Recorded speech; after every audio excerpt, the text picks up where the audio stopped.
Loneliness in the workplace. Sounds like a lonely topic, but how to conquer it. That's what we're going to be talking about with our friends here. Jennifer Currence, who is the president of ONCORE Management Solutions. Thank you for stopping by. And Andrew Machota, the CEO of Newtown Connections, who's been on air a couple of times. Good to see you. You too, Al. Hi. Lonely? Are people really lonely at work, Jennifer? Well, yes, they are. And the way it shows up at work in the HR world, we have the word engagement, right? So, I've heard that, sure. Yeah, so Gallup poll actually says that 70% of all employees are disengaged in the workplace. No, why? Well, they don't take time to connect. We email each other from our cubicles next door, and we don't have that one-on-one connection. And the fact is that we as human beings are made for relationships, and we just don't take the time to do it in the workplace. Newtown Connections, you've been on our show before because you talk about trying to help people make these connections. But define for me what a connection is in the workplace. To me, it's having a genuine and authentic relationship that if you have a friend at the workplace, that the chances of me actually leaving a company are slim to none. That if she's my best friend at work, I want to be there all the time. So having this connection at work is more than just that email, that chat. It's about doing stuff outside of work, doing a fun activity, having an experience. And with everything I do, it's really about the experiences of getting those connections outside of work and building that relationship. Do people want to make those connections? Because sometimes we're not all exactly wired the same. Yes. I know some people in our newsroom that love connections, and I know some that are not so big on connections. They're all excellent workers, but do we crave connections or not? I would say, yeah. I mean, we definitely crave them, but it's just hard at the workplace because you can't force people to do stuff outside of work. So what I tell employers today is if you can do an activity or experience on work hours, that's really relevant to get your employees together on work hours and trying to force them to go to a happy hour at 5 o'clock. A phrase that hear it's a buzzword: work-life integration.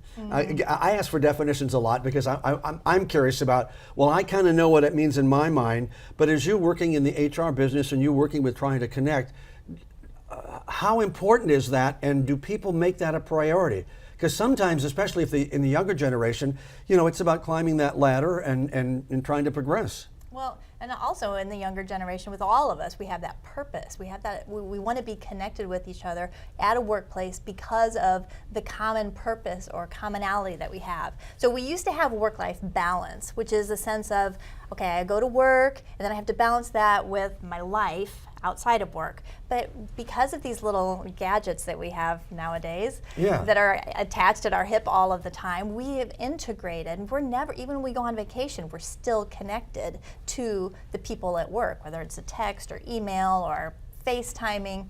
So, but Andrew, are we really connected, or are we connected to a device that makes us think that we're connected? There's a big difference in a real connection versus what we have on social media. That me and Jennifer, we may be connected on LinkedIn or Facebook, but if we don't have a real conversation in person, I don't treat that as a genuine connection. So there's a big gap between a genuine connection and just people we know on social media that I met you at an event 5 years ago and we were friends on Facebook, but we never talked. That's not a genuine connection. Mm-hmm.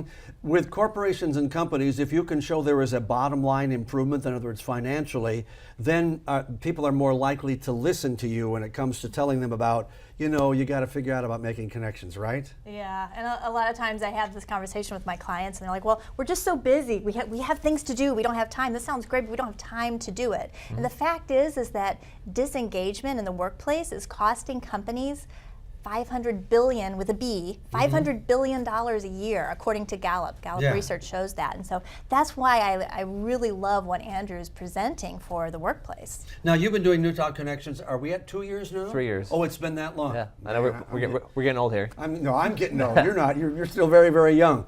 So have you seen some success along that way? And because I know that you're not just, let's create a party and let's all go there. I know you're very sincere in what you're trying to do. Is it working? It is, and that, I've worked with companies that want to do a scavenger hunt or do an escape room or do a private cooking class. If these companies take 2 or 3 hours out of their workday on a Tuesday, Wednesday afternoon and say, you know what, I'm investing in our employees to go spend 2 or 3 hours with Andrew and his group to go do a cooking class, and there's 20, 30 employees, they have fun, they come back, they leave at 5:30, go home like normal. Mm-hmm. That builds value and experience to these employees where they have something to do, it's fun, and they actually get to connect with their coworkers. In the old world and the new world. Mm-hmm. Old world, you could work for a company 10 or 15 years. I've been blessed 21 years here. I mean, I know I'm very, very odd that way. some people are afraid to form connections because you have to have a work life, but you also have to have a life that's apart from that. And sometimes I think that if the two are interlaced too much, you may not get, in quotes, the break that you need by having your own personal space besides your workspace. Or am I being too analytical? No, I think there's some truth to that. And when I go into people, do exit interviews with employees who are leaving, they'll say, I'll ask them, what are the things you like best about this company? And inevitably they'll say, I love that it has that family feel here. Yeah. But then they have to leave for other reasons because of usually a bad manager. But really? Yeah, that's the number one reason people leave their jobs is because they don't connect with their manager. Again, managers will email people so they think they're having that connection, but they don't spend time to sit and talk with them one-on-one. And yet, when you tell your managers this, what's the reality of whether they listen to that advice? Because sometimes managers got into their position by being able to advance up the ladder. And if they don't listen, where are we at? Are we back at square one? Yeah, don't get me on that soapbox. Okay, I won't, because I'm trying to keep it positive. Yeah, no, but honestly, companies will promote people because they're great technically at what they do, but they don't teach them how to manage individuals, which is really a space that I focus a lot of my business on, teaching good managers to be great leaders. And if they're great leaders, another thing, this is an old school, you always avoided turnover because turnover was too expensive. And yet I see a lot of business models where turnover is not only expected, it's built into the budget. And sometimes I see in some of these bigger companies, and I've talked to a couple execs, our turnover rate is about 21%. I'm going, 21% turnover, you're going to have people going in the door so fast. I mean, that's all you're going to be doing. You're not going to be able to get anything done. Well, especially with the millennials, that a lot of my friends, we change jobs every 2 to 3 years. Really? And that's what I try to help companies on, to get these millennials connected, that if these millennials find their purpose and they're actually excited about going to work and they're excited about who they work with, they'll stay longer.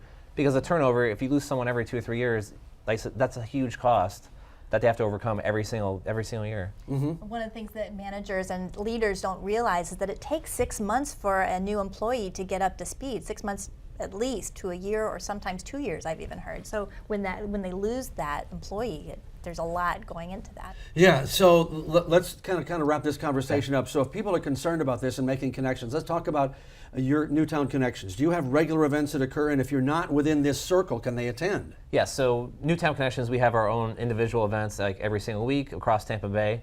And then we also have specific events for companies that if you want to do an internal event, like I said, a rock climbing, a scavenger hunt, art tour, we can set that up for your company as well. So it's two prongs, individuals and companies on board too. And ONCORE Management Services, tell me about your place. Yeah, I work with companies to really provide great leadership within the organization, throughout their organization, for all of them. Right, yeah. So, and I will tell you folks, because some people, we're not all built the same, but you want to make connections, sometimes you got to put yourself out there. Sometimes that hurts a little bit, but in the long run, by making human connections, gosh, you're going to be so much better off, because my computer always says reboot. Who's reboot? Thank you so much, Jennifer and Andrew, for being with us. Thank you, Al. Appreciate your time. Welcome. Thanks.